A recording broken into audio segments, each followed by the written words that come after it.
जय श्री सीताराम। तारकु असुर भयउ तेहि काला, भुज प्रताप बल तेज विशाला। तेहि सब लोकपति जीते, भय देव सुख संपत्ति रीते।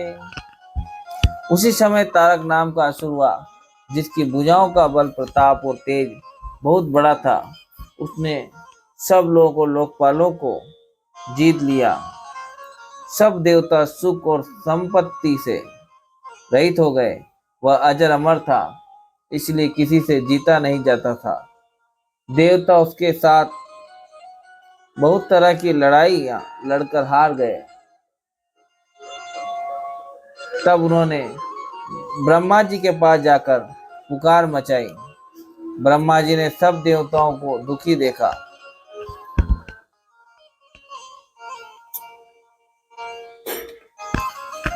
ब्रह्मा जी ने सबको समझाकर कहा, इस दैत्य की मृत्यु तब होगी जब शिव जी के वीर्य से पुत्र उत्पन्न हो। इसको युद्ध में वही जीतेगा। मेरी बात सुनकर उपाय करो, ईश्वर सहायता करेंगे और काम हो जाएगा। सती ने जो दक्ष के यज्ञ में देह का त्याग किया था, उन्होंने अब हिमाचल के घर जाकर जन्म लिया है। उन्होंने शिव जी को पति बनाने के लिए तप किया है। इधर शिव जी सब छोड़ छाड़ कर समाधि लगा बैठे हैं।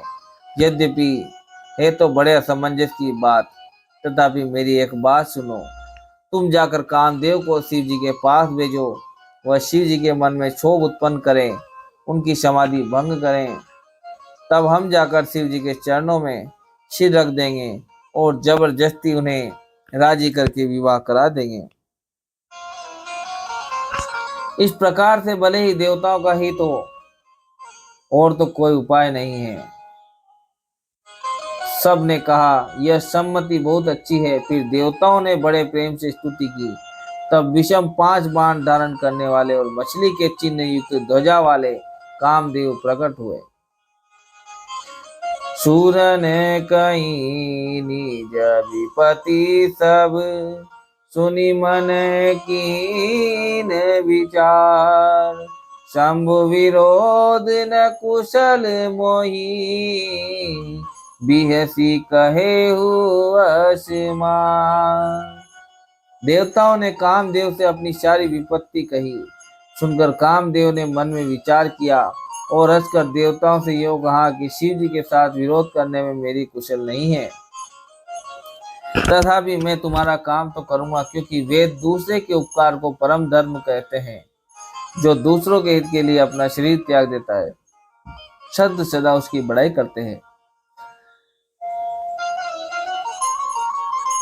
यूं कह और सबको सिर नवाकर कामदेव अपने पुष्प के धनुष को हाथ में लेकर बसंत आदि सहायकों के साथ चला। चलते समय कामदेव ने हृदय में ऐसा विचार किया कि शिव जी के साथ विरोध करने से मेरा मरण निश्चित है। तब उसने अपना प्रभाव फैलाया और समस्त संसार को अपने वश में कर लिया। जिस समय उस मछली के चिन्ह की ध्वजा वाले कामदेव ने कोप किया, उस समय क्षण भर में ही वेदों की सारी मर्यादा मिट गई।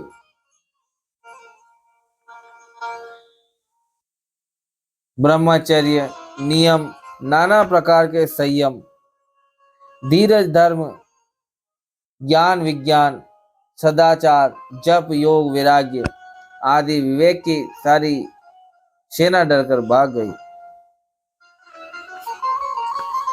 भाग्यु विवेकु सहाय सहित, सो सुबट संजुग मही मुरे। सदग्रंथ पर्वत कंदरही, महु जाहिते ही अवसर दुरे। होनिहार को करितार को, रखवार जग कर बरु परा। दुई मात के ही रतिनाथ, जे ही कछु कहूँ को पी कर धनु सरसरा।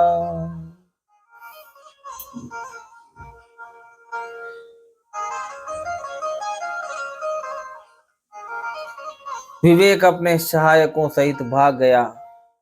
उसके योद्धा रणभूमि में पीठ दिखा गए। उस समय वे सब सद्ग्रंथ रूपी पर्वत को कंदराओं में जा छिपे, अर्थात ज्ञान, विराग, संयम, नियम, सदाचार आदि ग्रंथों में ही लिखे रह गए। उनका आचरण छूट गया। सारे जगत में खलबली मच गई और सब कहने लगे, हे विधाता, अब क्या होने वाला है? हमारी रक्षा कौन करेगा? ऐसा दो सिर वाला कौन है जिसके लिए रति के पति कामदेव ने कोप करके हाथ में धनुष बाण उठाया। जे सजीव जग आचर चर, नारी पुरुष अस नाम, ते निज निज मर जात तजी, भय सकल बस काम। जगत में स्त्री पुरुष संज्ञा वाले जितने चर अचर प्राणी थे, वे सब अपनी अपनी मर्यादा छोड़कर काम के वश हो गए। सबके हृदय में काम की इच्छा हो गई। लताओं बेलों को देखकर वृक्षों की डालियां झुकने लगी, नदियां उमड़ उमड़ कर समुद्र की ओर दौड़ी और ताल तलैया भी आपस में संगम करके मिलने जुलने लगी। जब जड़ वृक्ष नदी आदि की यह दशा कही गई, तब चेतन जीवों की करनी कौन कह सकता है। आकाश, जल और पृथ्वी पर विचरने वाले सारे पशु पक्षी अपने संयोग का समय भुलाकर काम के वश हो गए। सब लोग कामांध होकर व्याकुल हो गए। चकवा चकवी रात दिन नहीं देखते। देव दैत्य मनुष्य किन्नर सर्प प्रेत पिशाच भूत बेताल ये तो सदा ही काम के गुलाम हैं। यह समझकर मैंने इनकी दशा का वर्णन नहीं किया। सिद्ध विरक्त महामुनि और महान योगी भी काम के वश होकर योग रहित या स्त्री के विरही हो गए।